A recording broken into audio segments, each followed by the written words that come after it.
The following is a Comfortably Zoned Radio Network production.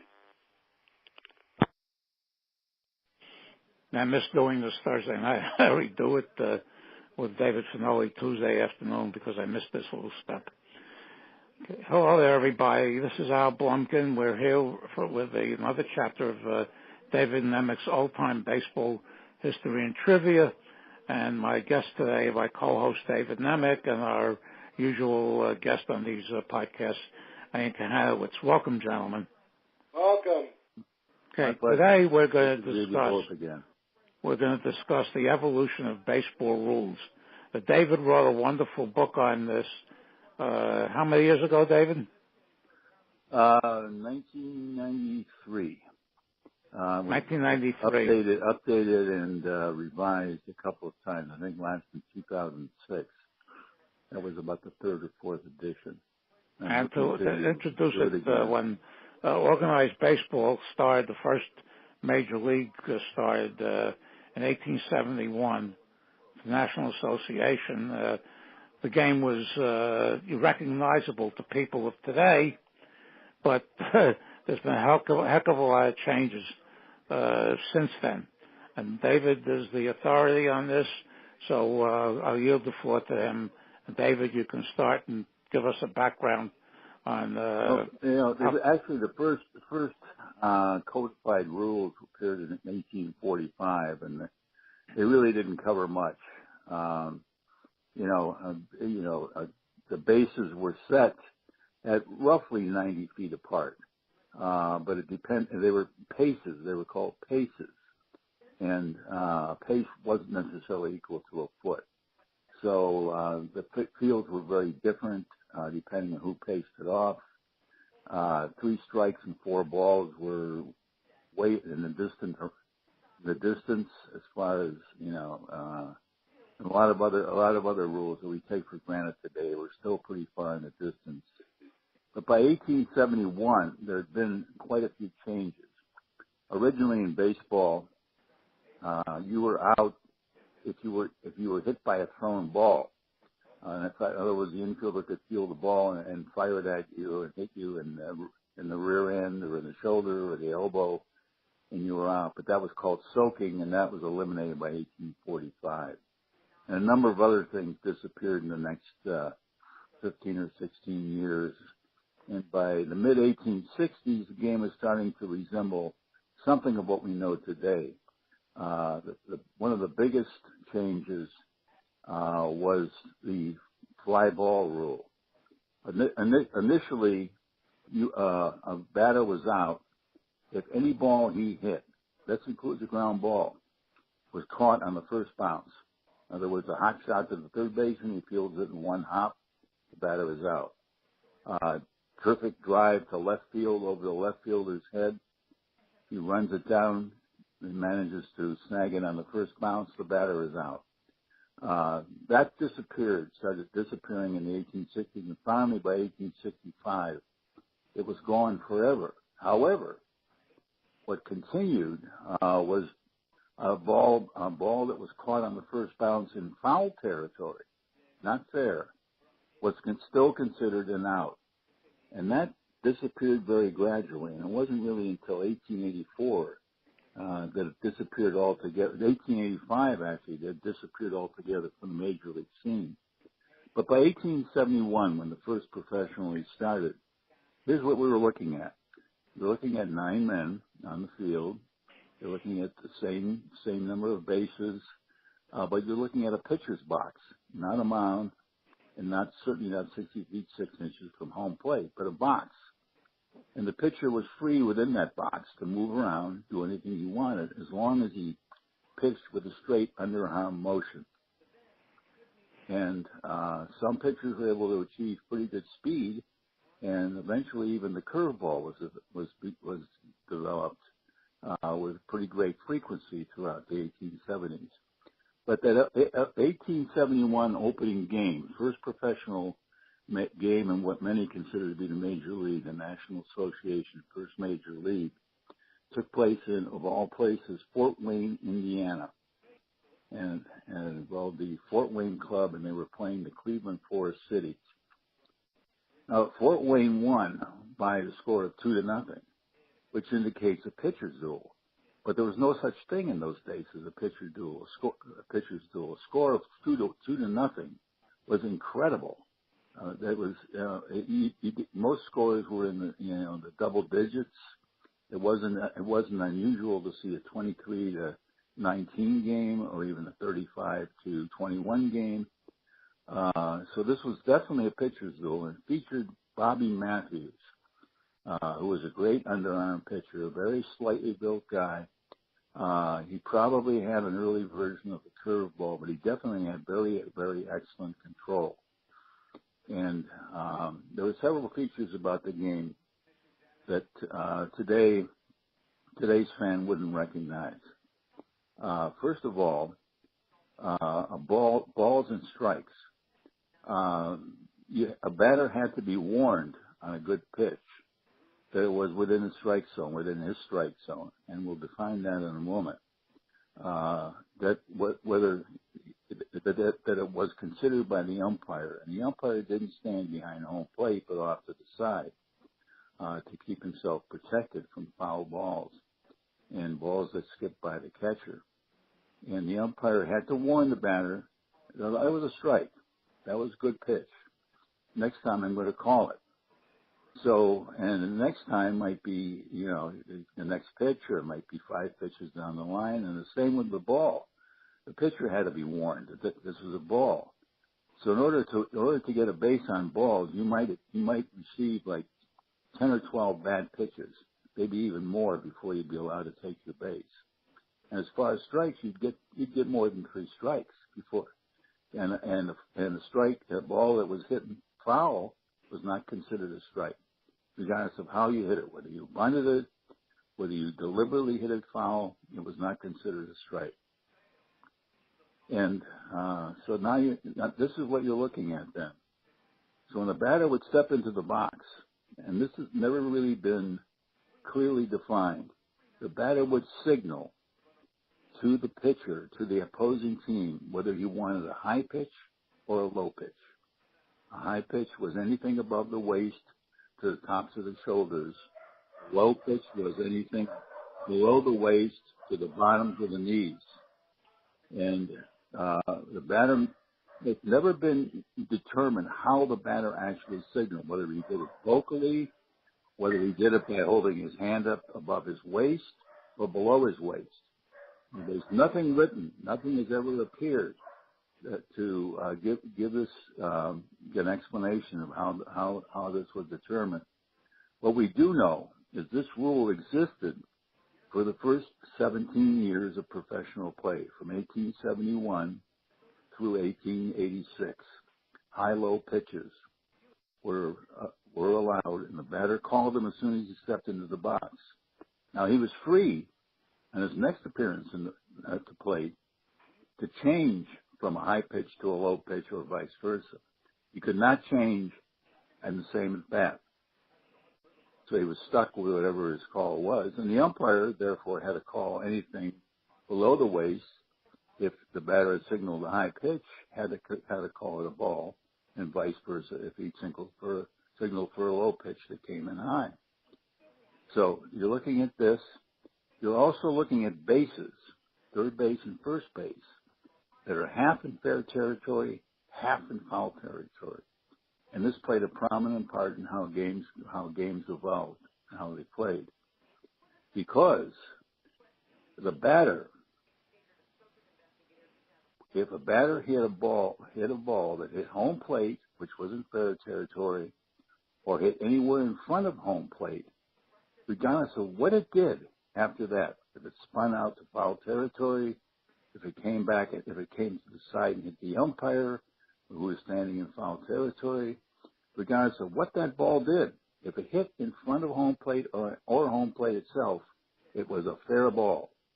And the batter could get as many bases as he could take before the ball was retrieved and returned to the to the field of play. Yeah, wasn't that Ross Barnes in particular? Ross Barnes was the we'll get you definitely get to Barnes. Barnes was not the only one, but Barnes was probably the most proficient hitter at hitting fair foul balls. And what Barnes would do was he would chop at the ball, put a lot of spin the bat so that it would hit the ball might hit fair, maybe 6 or 7 feet down the third baseline, and spin into foul territory. Or he could put reverse English on it and he'd have it spinning down and you go out on the first base side. But in any case, as a result of this rule, which was in effect throughout the 1876 season, you would find that there would be first baseman and third baseman who would not play in fair territory. They would play in foul territory, guarding against the fair foul hit. And this was fairly common. Nowadays, fielders have to be in the field of play, particularly first baseman. You can be called, if you're outside the field of play on a pickoff play or something like that, you can be called for it by the umpire. But in those days, and not even in some cases, this was also true of outfielders. If outfielders, knew about a really strong batter who could get the ball down the line, and would hit out in foul territory before first base and then go skimming down the line, the left fielder might be playing outside the field of play. So you had this to consider, and you had the umpire. The poor umpire was stuck if the ball hit the bag at first base or third base. He had to determine whether it hit on the fair side of the bag or the foul side of the bag. And where it went from there, if it hit the foul side of the bag, even if it went into fair territory, it was a foul ball. If it hit the fair side of the bag and went into foul territory, it was a fair ball. So, Ian, you getting all this? Oh, I'm getting all this. Yeah, so the umpire, and the umpire, curiously enough, was working alone, was usually chosen by the home team, almost in every case chosen by the home team. He might even be a home club official.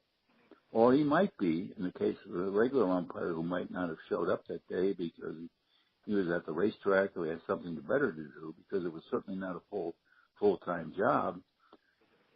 He might be drafted from the crowd. One of the players might say, look, there's John Jones. I saw him umpire a game a couple of years ago in Philadelphia. He wasn't bad. So John Jones might be pulled away from his carriage and buggy. He might have his wife or girlfriend with him and ask the umpire to step in. He might get paid $5 or $10 for his effort.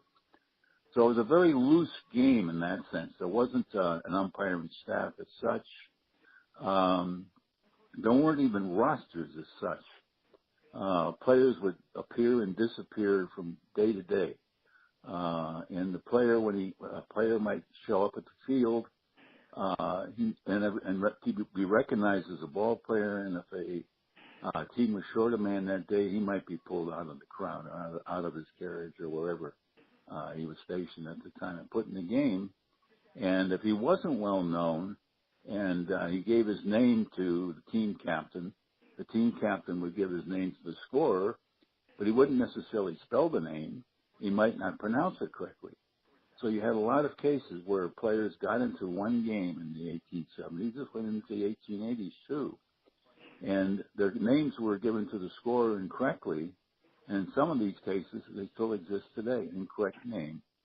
But a lot of tracking now by really good researchers who have access to Ancestral.com and so forth have found a lot of cases where the player's name was a mistake and has now been corrected.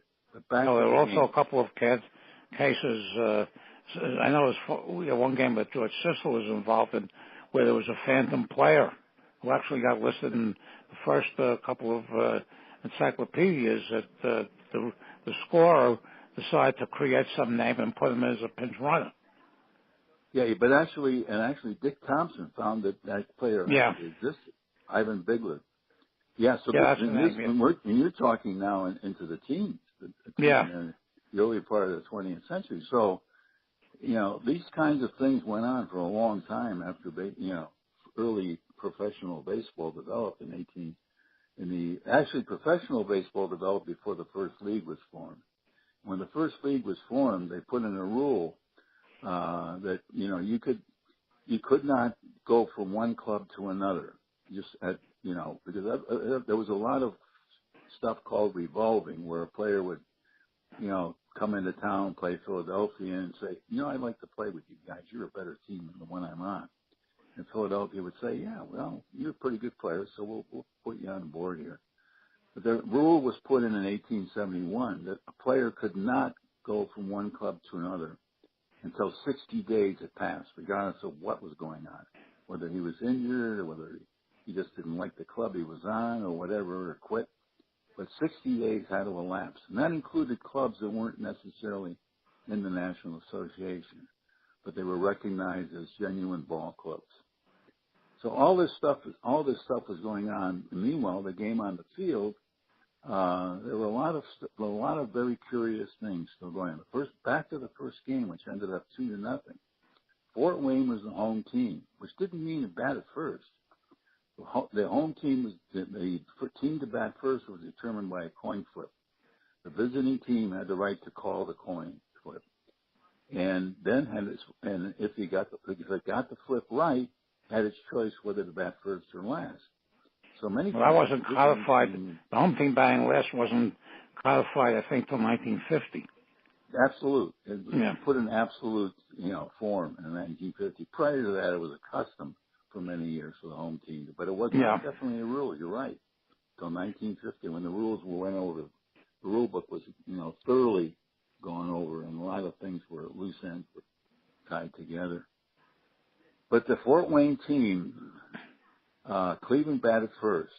Cleveland went out in the top of the ninth.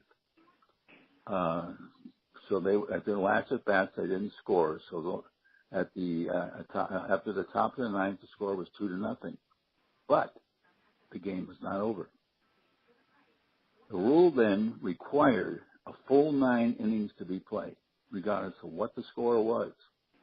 So Fort Wayne, even though it had already won the game, was required to bat in the bottom of the ninth. Then they went out. They didn't score. And teams then customarily just went through the motions because accurate stats weren't a big thing. Whether you got a hit, whatever you did, didn't mean that much in the early game to a lot of players. Some players it did mean a lot to, and stats became important as the 60s wore on, became very, very important, particularly fielding stats. But anyway, the first game ended up 2-0, and it did not set the tone at all because scores then were monstrously high for the most part throughout the first season, and the teams were required, I believe, to play each other 3 times. Each team, I think there were initially 8 teams that signed up. There might have been 10. And each team paid the staggering sum of $10 to join the National Association. And that $10 got you in, and then you were required to field a team. Schedule had to be drafted. The schedule, and a lot of teams folded very quickly. So the schedule was hodgepodge. Teams did not play each other the required number of times. There were an uneven number of games played. And there was a debate that went on long after the season as to which team finally won the pennant. And eventually it was awarded to Philadelphia. But there were a lot of peculiar rules. For instance, if a foul ball was hit and it was going to be close to the line, the runner could see it was going to be close to the line, the runner could take off and, round second base and so forth, and then it would find out that it was a foul ball. But he could not return to first base at his leisure. He had to touch second base, of course, as you do now, and then get back to first base before the foul ball was returned to the pitcher, who was stationed in his box. Yeah, wow. The foul ball reached the pitcher's hand before the batter, who had taken off on the foul hit, got back to first base, and he was out. And on another note on the foul ball hit and the bounce catch, when the bounce catch was first inserted, before the fly ball rule came in, you were free to run, take off if you saw the fielder could not catch the ball, and if he caught it on the first bounce, you were still free to take as many bases as you wanted. However, if he managed to catch it on the fly, if he deeped you, it looked like he wasn't going to catch it, and then suddenly he found a way to he made the catch, and you were on second base, having assuming the ball was going to fall fair, you had to get back to first base before he threw to first base to get you. So that rule went into the mid '80s, where the batter had to, or a base runner had to return to his base on a foul hit before the ball was returned to the pitcher, or he was declared out. I've been looking for several years, and others have joined me in trying to search for instances where a batter actually was, or a runner was actually called out on a foul ball, returned to the pitch, the ball returned to the pitcher's box. But they're hard to find. And my thinking is that this rule was not a popular one, and most umpires didn't enforce it strictly, if at all. And the rule it got less and less important as the years wore on. Yeah, David, can you? Let's go back to. Yeah, can you do a little bit of the evolution of balls and strikes? Because that was, from I remember reading in the 1880s, that was 9 balls, 8 balls, and then of course you had the 1887. Every year, almost every year. Yeah, 3 strikes stayed consistent, even though you might get more than 3 strikes. But it was 3 strikes and out. That stayed consistent, but not totally consistent. We'll get to that eventually as the discussion goes on. But 3 strikes, you were out. On the 3rd strike, the catcher had to catch the ball either on the first bounce or on the fly. If he did not, you were free to run to first base. And that persisted, as it does today. That is a rule that was in play from the very beginning. And it was not, the rule today is if first base is occupied, the batter can't run. That was not the rule then. So runners were moving on, if the batter struck out, the runners were free to move, the batter was free to take first base if the catcher couldn't get the ball to first base in time. But,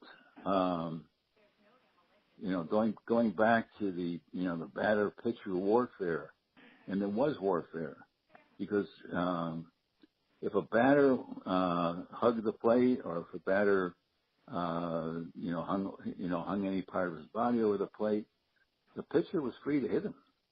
He could hit him at will, and the most the pitcher would get, as far as the penalty was, a called ball. There was no such thing as a hit batsman. That did not come into force until the 1880s, and we'll get to that too. So batters were hit. There were also instances, and the ball was in play if a batter was hit. So if you got hit in the head and the ball bounced awry, runners could take off. It was not a dead ball. That didn't come into play until later on too. So this is what the game looked like then. And you had hitters who hit all kinds of bats, different kinds of bats. Some were flat on one side. Some were like mini bats. Some were huge sticks of lumber. And they took all kinds of stances. Some of them still used a cricket style of swing. It was a very, very interesting game because you had all different, styles of play, all different styles of pitching. Some pitchers relied on slow balls and, all kinds of junk and bloopers and, crazy stuff, including Harry Wright, who was, the Hall of Fame manager and player, member of the original Cincinnati Red Stockings. who featured a lot of curves and a lot of junk. Didn't throw hard at all. But other pitchers threw fairly hard. So it was a very interesting game, and I'd like to hear from what some of you, both of you think of it too. Ian, do you have any questions so far? Questions, no, but you know some. Dave did give a very coherent overview of what it was like, you know, from the Civil War onward. You know, it's funny. I did a show today on the evolution of the baseball, and when it started in the 1840s, you know, folks made their own homemade baseballs. I mean, they could put a rock in there and leather, and the balls were wound loosely. And so back then, the home team would always use their balls. It would always be custom for them to use their balls, and their balls were a lot different than, say, the other teams would play. And so if they were used to their balls, they would do better because they would know the dynamics of it. But this changed. That's an excellent observation, a very important one, because they did exactly that. They would, if they wanted a dead ball, they could use a ball that was loosely wrapped, and they could also freeze balls. They would bring frozen balls to the game.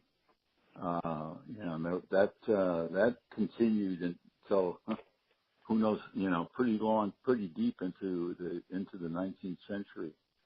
And that part about the ball, that's a terrific observation. Yeah, you it mentioned was important.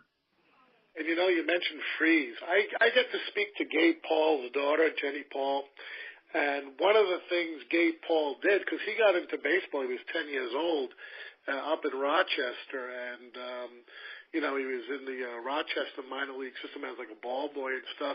And what they used, and this is 1921, and what he used to do, the coach used to tell him to go across the street to the butcher and into the freezer and get the baseballs out, and they were frozen. So I'm hearing this, I'm like, wow, this is great stuff. Hey, Al, what do you have to say about all this? Yeah, I know about the baseball. That's new to me. I knew about all the fair foul. I knew about the constant changes in the balls and strikes. And when I was teaching, I taught a couple of years at the new school, a 6-week baseball course that ended with the '94 strike, and they had 2 pages of the rule changes in the first Turk and Thompson encyclopedia. So I would copy that, and I make copies of that, and I pass that out to everybody in the class so they could, follow it. And David and my knowledge before I met David and Scott Flair at the time of 19th century is fairly sketchy. But David has given me over the years a real education. And the baseball itself, I mean, they had to argue about the ounces.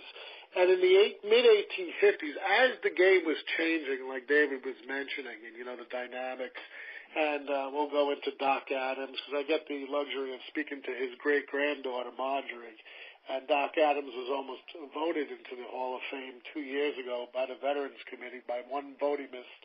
And John Thorne wrote a whole article for Sabre about the origins of the rules, and of course it's credited to Doc Adams, not Doubleday, Alexander Cartwright. Yeah, Adams was the first really, and I think it's 1857, who really sat down and got, put what would almost be maybe the first rule book that would be recognizable today together.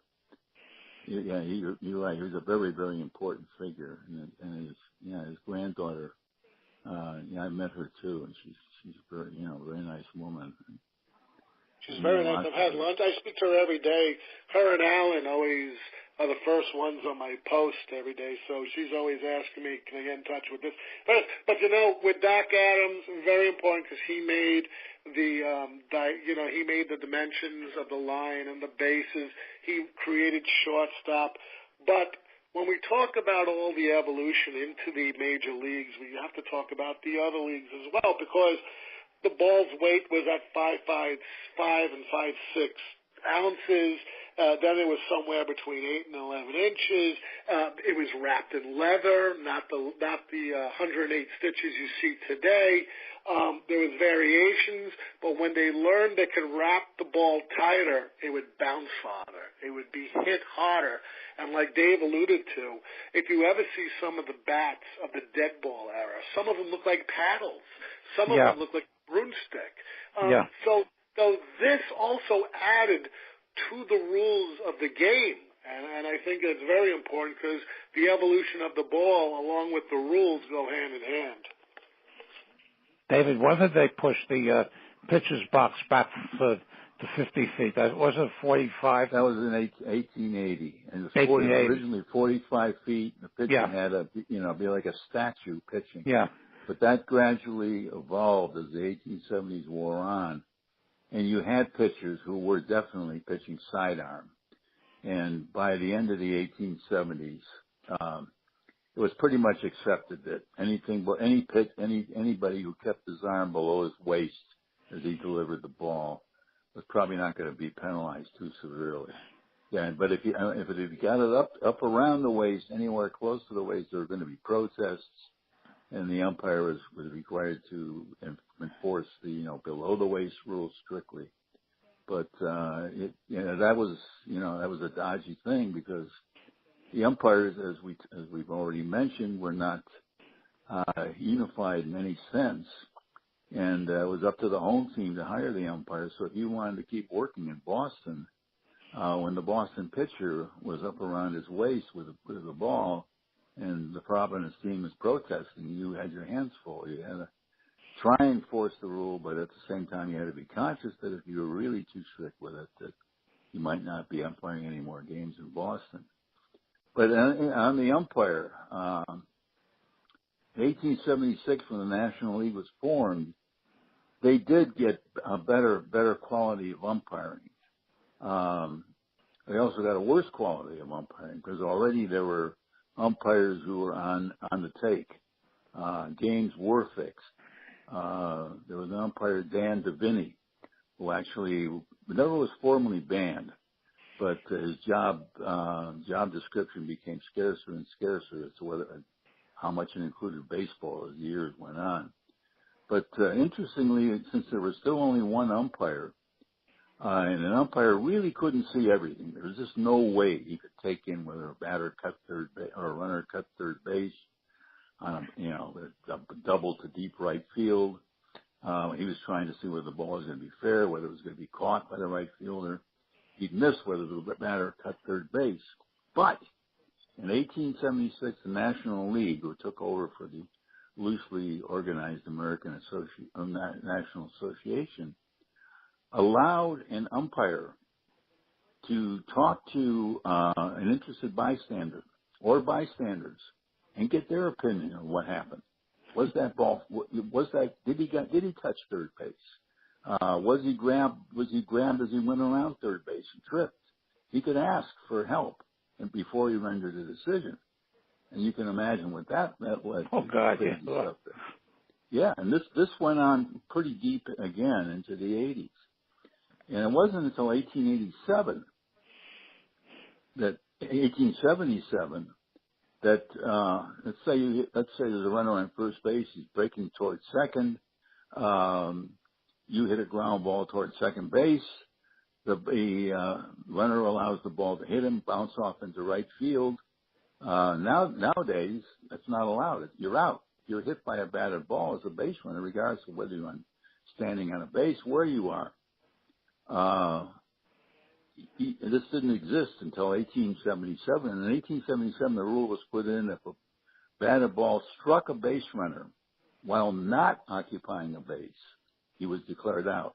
If he happened to hold his base and he was struck, he was not declared out, and the ball was in play. So he had to be off the base when the batted ball hit him.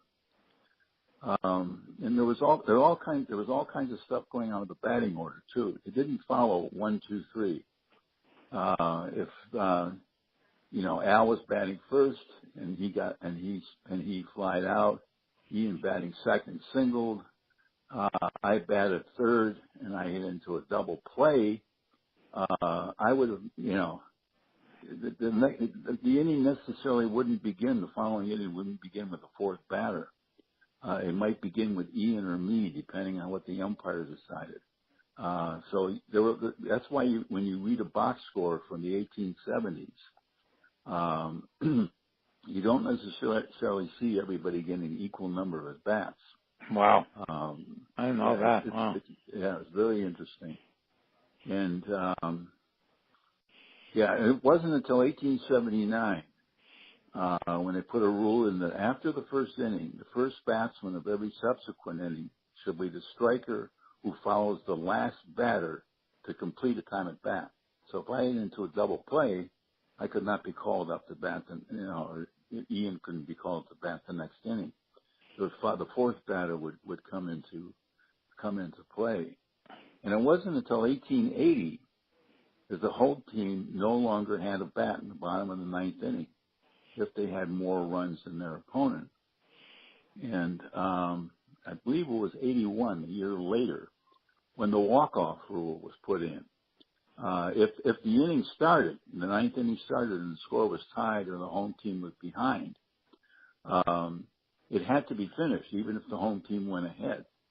But in 1881, I think it was for the first time, walk-offs came, where you could single a guy in from third base to break a 5-5 tie, and that ended the game. So the game was slowly taking shape. It was very slow.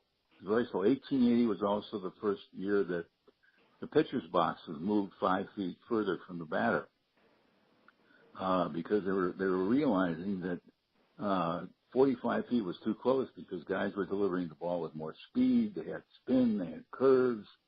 So 1880 is now 50 feet instead of 45 feet. Meanwhile, the National League, even though there was a minor league called the International Association in the late 1870s, still had pretty much full sway, even though it only had up until 1879, for a 2-year period, 1877 and 78, it only had 6 teams. That's because they kicked out New York and Philadelphia. They kicked out New York and Philadelphia in 1876 for not completing their last road trip. Right. Yeah. They didn't complete their last Western road trip. They took in previous years that would have drawn opprobrium, but would not have drawn much of a punishment. But William Hulbert, who formed the National League, decided to assert himself immediately and took a stance that, okay, you didn't finish the season, you're out. So the 2 largest cities at that time, the 2 largest, population areas for major, to draw fans, New York and Philadelphia, were kicked out of the National League. And they remained out of the National League until the Rebel League, the American Association, formed to start the 1882 season. The American Association initially had only 6 teams too, and it was a loose operation, similar in some ways to the National Association, even though it had a formal schedule. And its rules were slightly different than the National League rules. And they became very different in 1884 because the American Association still considered a foul ball caught on 1 bounce and out, whereas the National League no longer did. But more importantly, the American Association introduced something that no one thought would ever happen. They brought in the hit batsman rule, and it was targeted mostly at Will White, a pitcher with Cincinnati, who was infamous for hitting batters at will. And Will White was probably the leading casualty of this new rule, which gave a batter his base if he was hit, but he had to be hit solidly. And hit solidly doesn't really tell you too much. What does hit solidly mean? If you hit on the ear, is that a solid hit, as opposed to being hit in the pit of the stomach? And there were all kinds of battles about what a solid hit constituted. And there were games that were decided by umpires who, again, the home team, was still hiring the umpires in many cases. And the home team with, a home team pitcher in 1884, I'm trying to remember his name, Billy Mountjoy, decided a game when he claimed that he was hit in the arm, and at most the ball grazed his uniform blouse, and he was given his base, and it led to a victory over Louisville. And meanwhile, the rule was put in, and there were still pitchers who were throwing in batters, and there was some very, very serious injuries, near fatalities.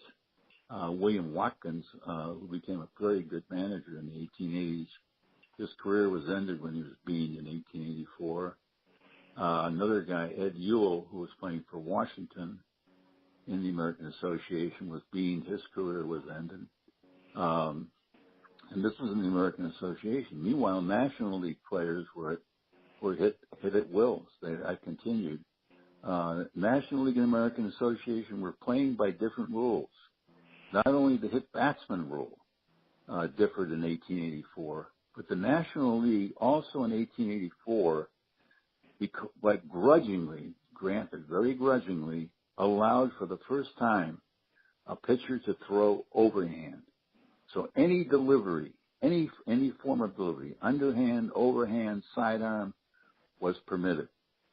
The American Association and the Rebel League that year, the Union Association, refused to go along with it and still continued to limit their pitchers to sidearm pitching. But players were jumping from league to league as a result. Many National League pitchers, when they were offered higher, more pay by American Association or Union Association clubs, would make the jump. Doopy Shaw was one example.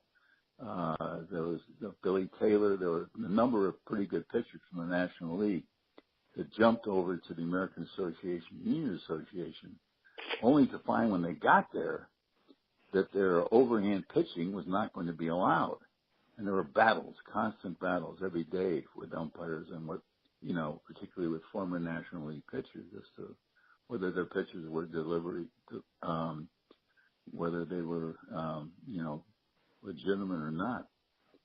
So that's, okay. I think we should break at this particular time. We can pick this up from where we, again, the next time we get together. I'll tell you what, I just add one thing, one small thing. Sure. One thing. I did a show a few weeks ago on Pud Galvin, the first 300-game winner, and what Dave said, you had the International League and the American Association, but Pud Galvin won 50 games in the International League, who was considered an outlaw league. However, when Major League Baseball merged with all the associations, and like Dave mentioned, players went from league to league, they never recognized any stats from the International League, but they recognized the stats from the American. The International Association was considered a minor league. Yeah, from its inception.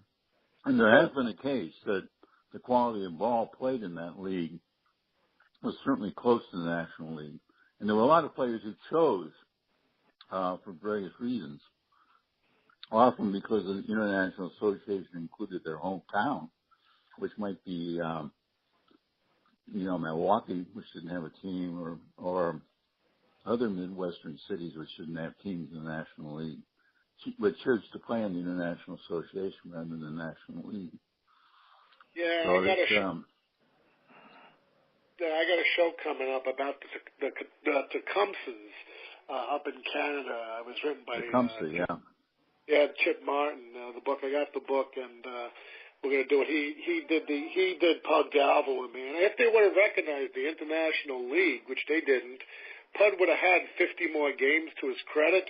He would have had 401 wins rather than the 351 that stands in the Major League Baseball, which means he would have only been the third player besides Walter Johnson and Cy Young to be 400 winners and over.